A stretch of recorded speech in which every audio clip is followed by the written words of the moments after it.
So it's now I can hear the sound going through the earbuds. Can you guys still hear me okay? Okay.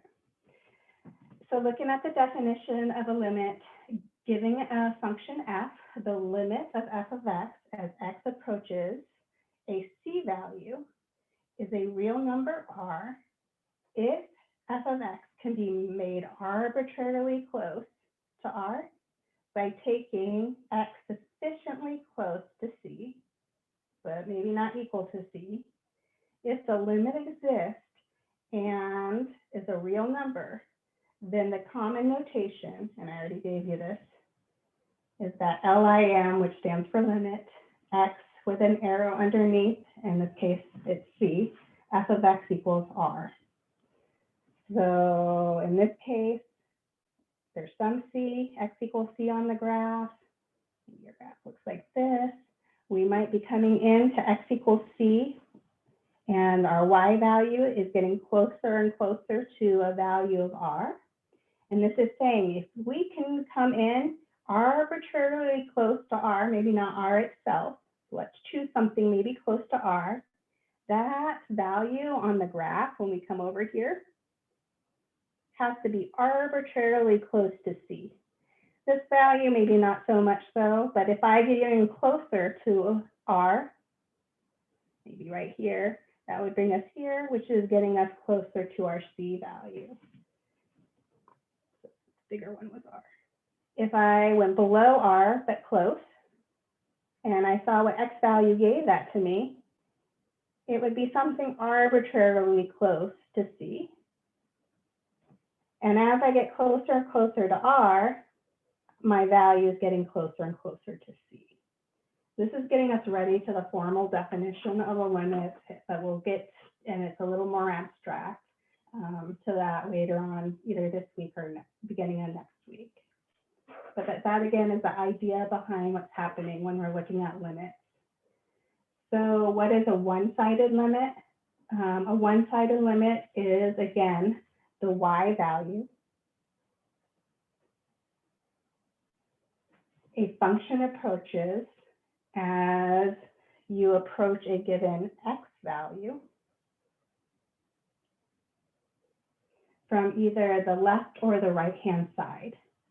I'm going to put capital L for left, capital R for right.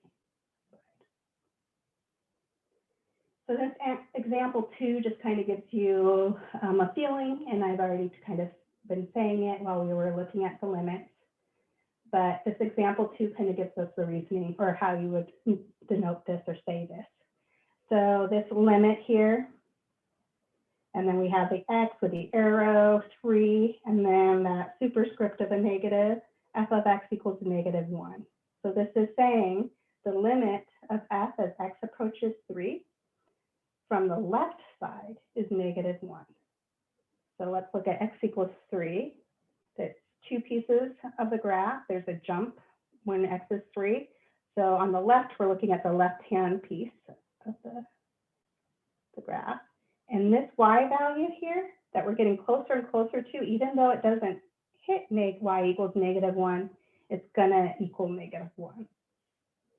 And then the limit of x as x approaches 3 from the right-hand side. So notice we have this plus symbol here.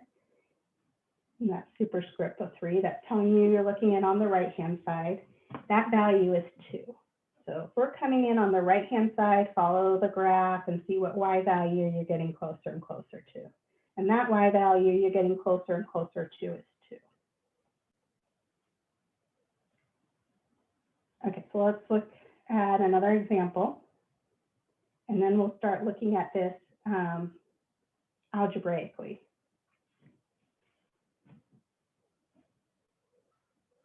Okay, so looking at the following, the third example, number A says x, you have an arrow, -2, and then we have this negative superscript up here, f of x.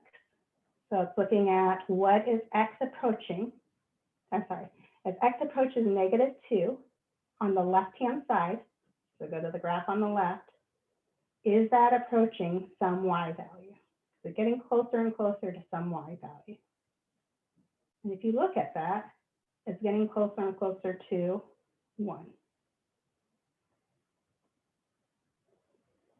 So B says, let's look at the limit as x is approaching -2 on the right-hand side. And so if you're coming in on the right-hand side, though, notice that your y value is different. On the right-hand side, as you're getting closer to x equals -2, this y value is getting closer and closer to y equals -2. So because left and right are not the same,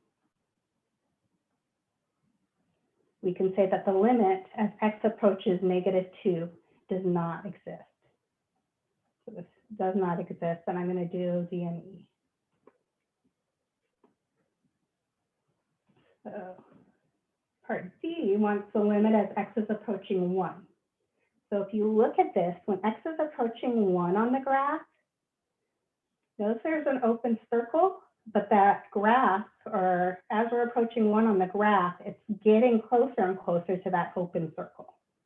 So even though it's an open circle and it never hits that y value of 1, as x is approaching 1, our y value is getting closer and closer to 1. So this is 1. Limit as x is approaching 0. So if you look at x equals 0 on the graph, notice that there's no open circle there, and our y value when x is 0 is -2. And so that left and right-hand side are getting closer and closer to y equals -2. So the limit as x is approaching 0 of f of x is -2.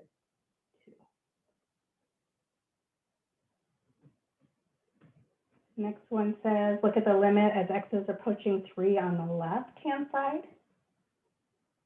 So look here, x equals 3, look to the left, follow the graph. What y value are you getting closer and closer to? You're getting closer and closer to 5.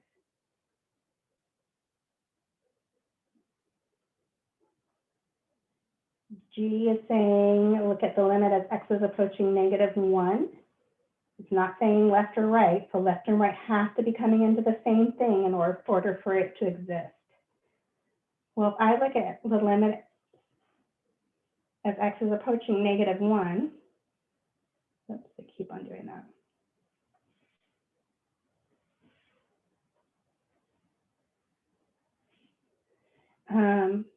On the left and the right, notice that it's going to the same y value, which is a y value of -3. Looking at the limit as x is approaching -3, I look at -3 on my graph. As I'm coming to the left and the right, my y value that I'm hitting is 0. F of -2, that's saying what is your point on the graph when x is -2. This is where it jumps. You're looking for the solid circle. And so when x is -2, y is 1.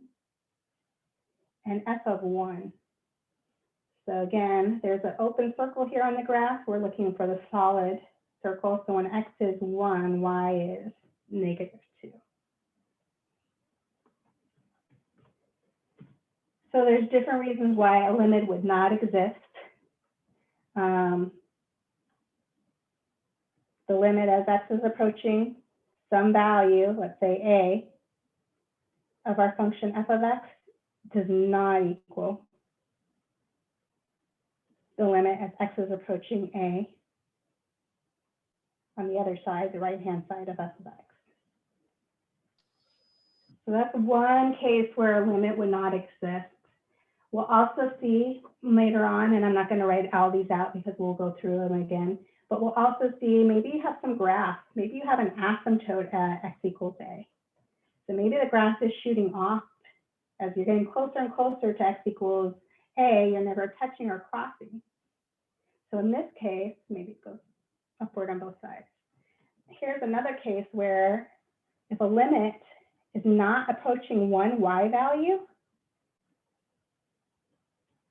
does not exist. This is shooting off to positive infinity. Sometimes we write that it's equal to positive infinity. just so we know what's happening at the graph there and which direction it's going. But if it goes to positive or negative infinity, that's a case too where it doesn't exist.